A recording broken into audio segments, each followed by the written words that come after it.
La représentation des femmes dans les médias affecte l'image corporelle dans les jeunes filles et les femmes. Les images qui représentent les femmes sont modifiées artificiellement avec l'aérographe si bien qu'elles sont très maigres. Ces images créent des problèmes pour les filles et les femmes, alors elles sont inquiètes avec leurs images. Si vous achetez un journal de mode, vous allez voir l'aérographe.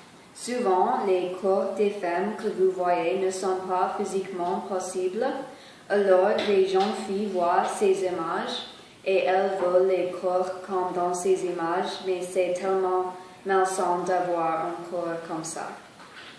L'aérographe est utilisé dans les journaux comme Vogue, Elle et dans beaucoup de pubs.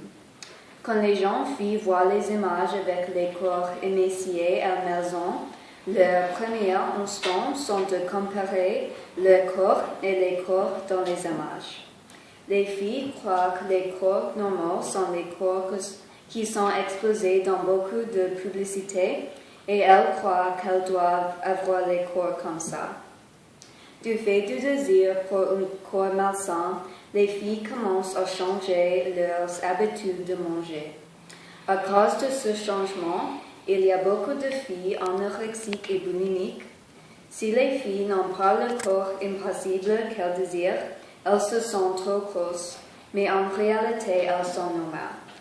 Souvent, les filles développent la dépression et l'anxiété du fait des différences entre leurs images et les images des femmes dans les médias.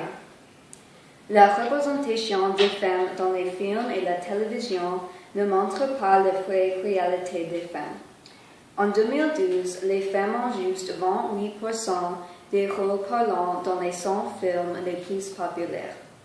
Dans 28% de rôles parlants, une femme sur trois portait les vêtements très décolletés où elles étaient nues pour une partie du film. Au contraire, la majorité des rôles pour les hommes sont les rôles principaux où ils sont les rôles du film. Quand les filles voient les films, elles ne voient pas de femmes fortes et héroïques, mais plutôt elles voient les femmes sexuelles et faibles. Étant donné que les filles voient les films sans les rôles principaux pour les femmes, elles se développent avec l'idée que les femmes doivent être faibles ou sexuelles si elles veulent un rôle principal. Les femmes politiques sont aussi présentées sous un faux genre dans les médias. En 2008, dans une étude sur les différences entre les reportages sur les femmes et les hommes politiques, les chercheurs ont découvert que les reportages sur les femmes politiques disaient 9% sur le caractère et 51% sur les politiques.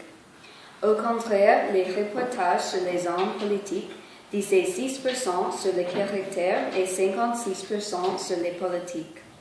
Aussi, il y a le reportage répandu sur l'apparence des femmes politiques et pas pour les hommes politiques. Par exemple, dans les élections de 2008, les candidates avaient 4 fois plus de reportages sur les apparences que les hommes.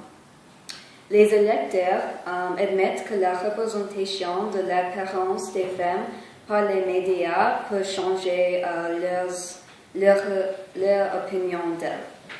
Peut-être la représentation fausse des femmes politiques par les médias est la raison pour laquelle il n'y a pas beaucoup de femmes dans le gouvernement.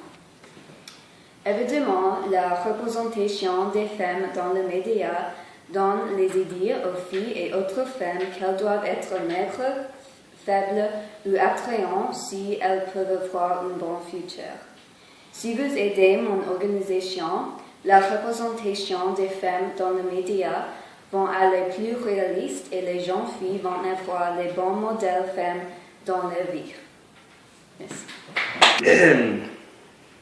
Ok. Il y a des hommes et des femmes qui luttent pour la patrie, des personnes qui sont prêtes à se sacrifier pour qu'on puisse vivre. Pour les sacrifices des vétérans sans abri, le gouvernement ne les donne rien. Après la guerre, beaucoup de soldats deviennent SDF. Chaque nuit, aux États-Unis, presque 75 000 vétérans dorment sans abri. La plupart des vétérans sans domicile fixe ont des maladies psychologiques. Beaucoup de vétérans ont le syndrome du stress post-traumatique et d'autres sont dépendants aux drogues et à l'alcool. De plus, la vie militaire n'est pas propice à la vie civile. C'est difficile d'ajuster à la paix après que des soldats ont l'habitude de la guerre. Pour rembourser nos soldats, nous avons besoin de résoudre ces problèmes. Le syndrome du stress post-traumatique est vraiment très répandu. Il est un syndrome causé par la peur intense, les environnements traumatiques psychologiques, mais surtout la violence.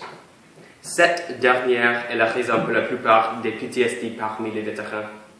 Pendant la guerre, il est difficile d'éviter les événements violents. C'est extraordinairement difficile d'empêcher le PTSD, mais ce n'est pas difficile de le guérir. Le problème dans lequel on se trouve est de donner les vétérans l'accès au programme de réhabilitation. Par exemple, Outward Bound est un programme américain qui réhabilite les vétérans avec cette maladie. Dans le programme, des participants font du camping de la randonnée. Quelques chercheurs pensent que la nature peut aider avec la réhabilitation.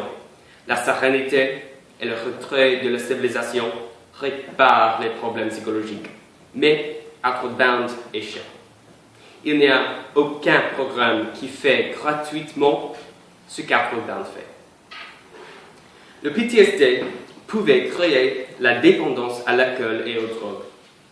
À cause du fait que les vétérans sans abri n'ont pas l'accès au programme de réhabilitation, ils ont besoin de trouver une autre méthode de s'en sortir. Quelle est la solution? L'évasion hors de la réalité par des narcotiques et des drogues. Voilà un autre problème plus difficile à guérir, causé par le syndrome. Un remède pour les dépendances est de soulager les problèmes psychologiques. Un autre est d'aider les vétérans sans abri avec des programmes comme Alcooliques Anonymes. De toute façon, la dépendance à l'alcool et aux drogues est facilement soignable avec de l'aide. La vie militaire conditionne les vétérans à croire que la violence, le stress, la peur sont les seules façons de vivre. Mais les dons nécessaires pour combattre à l'étranger ne sont pas nécessaires pour vivre chez soi. Les vétérans sans abri sont bloqués. Après des années pleines de guerre, c'est impossible de retourner à la psychologie normale. Mais on peut résoudre ce problème.